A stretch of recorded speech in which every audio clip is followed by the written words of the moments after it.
Hi, Mike Mikowski here. Decided to do another Gemini model.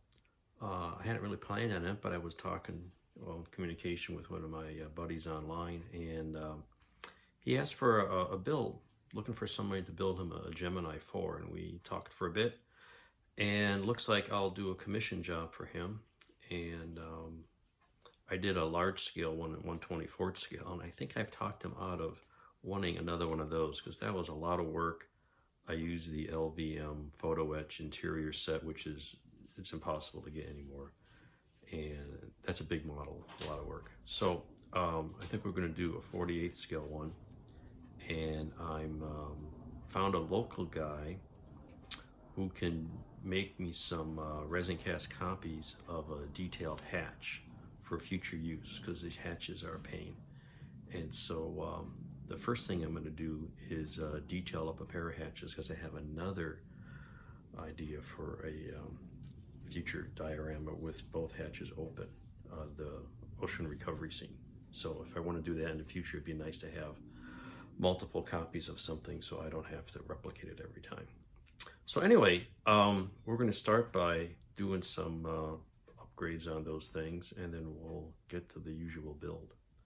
And I don't think I did a early Gemini video series. The closest thing was the mods series, where I did have the hatch open and I add a little bit of detail there. So let's jump in.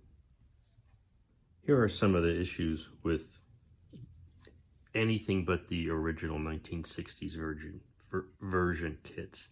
This is a vintage kit that I obtained from a buddy who had one from the 60s. You can see the hatch windows are intact. Here is a hatch from a repop. Notice there's a short, this whole, what they call the eyebrow, is not there. The edges, this is a ragged edge. You kind of lost some of the detail, just the edge of it. Notice this edge is also thinner on this more recent repop. You can see even when you get all the way to this edge here, it just disappears after the dimples. And here you can actually see there's a row of like rivet heads, fasteners, that are completely lost on this more recent version. So it's narrower, so it doesn't fit very well. You know, repairing this, I've shown in previous versions, you mess up the inside. So if you want the hatch open, you have to use this. And these are very hard to find. The other issue is the RCS ring. This is the original kit, the vintage one. I don't have an example. I've used them all on the repops, but there's a joint here, and it's like undershot, and it's, see, this is actually fairly decent fit. On the repops, the more recent reissues, it's sort of dimpled in and hollow, and it's a pain to have to fix up. The other thing is the nose section is similar, not quite as bad. Here's an old one, a reissue. Notice with the reissue, the styrene is kind of a gray metallic almost. I'm looking at the nose section. Let me tweak the camera just a little bit. Here we go. See, there's like swirls in here, and this swirl is actually a raised feature in the plastic, which is kind of a pain. And it goes on this side too. You see that?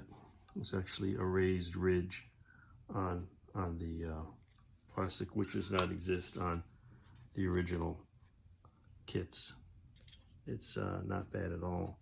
The thing that is even an issue with the old ones, the level of detail here is very poor.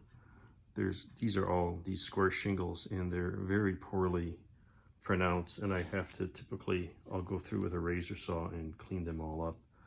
And that seems to be the same issue even on the vintage kit, so not much you can do about that. But it's even worse here because of the issue with something with the mold. There's a crack in the mold or something, and needs to be worked on to make it look like anything. So these are the challenges you have with the Gemini kit. And so what I'm going to try to do is take these and add some interior detail, and we'll make some cast copies for future use, so I won't have to do it one more time. Making some progress on a detailed hatch. Got a couple of side pieces on here. Got that. And the back reinforcing. I scribed some detail on there and cut out all these little notches. Got the hinge attachment. Not sure how well this is going to reproduce from a casting.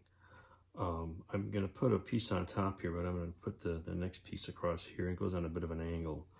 So we'll get that on there and just kind of get a good start. Well, I think I got one done up here. I got to do a little cleanup, but this is basically the build-up for making a more detailed Gemini hatch.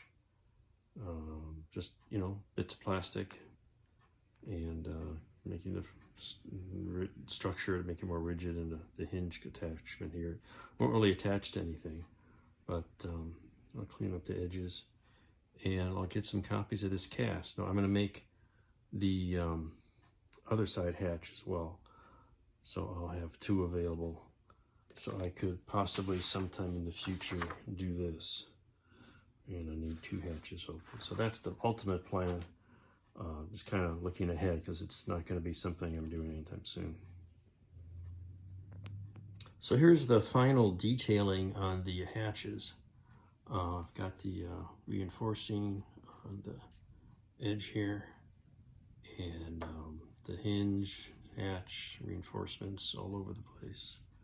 You can see that there. So I'm going to go give this a shot of primer. Then I got a buddy who's going to make some duplicates for me. Now it's time to clean this part up. What we've got here is, normally the kit will have you, I think they got this on backwards. This is where the horizon sensor goes, but we're gonna glue it on differently. So what I'm gonna do then is make this the top, because I need to put 2 rows of skinny shingles here, and then I can patch this up and that'll be on the bottom, and that shows up here on this guy. See the 2 rows of shingles. So the easiest place to put and really the horizon sensor cover might have been attached there, but the horizon sensors themselves are attached on the capsule, not on the RCS section.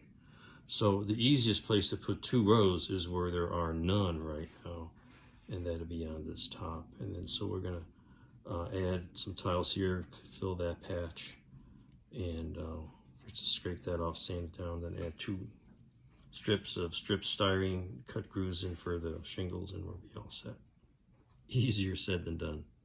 So here's this RCS ring, and this is one end where there's little chunks missing from the assembly.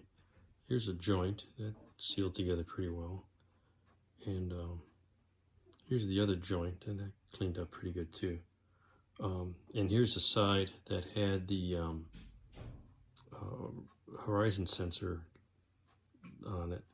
So I filled in the hole, and it just got, you know, little strips of styrene, and glue it on there, and a razor saw to cut in the shingle pattern, and also kind of highlighted all the rest of the shingle pattern. You get in there with a razor saw and some scoring tools, and you just sharpen that all up. It's very faint. Even on the original kit, it's not that great. But at least this one, everything it's a real cylinder. Some of these are kind of squished and molded poorly, but this is an old copy, and it's in pretty decent shape. With these repairs, I'll cast some duplicates for future use.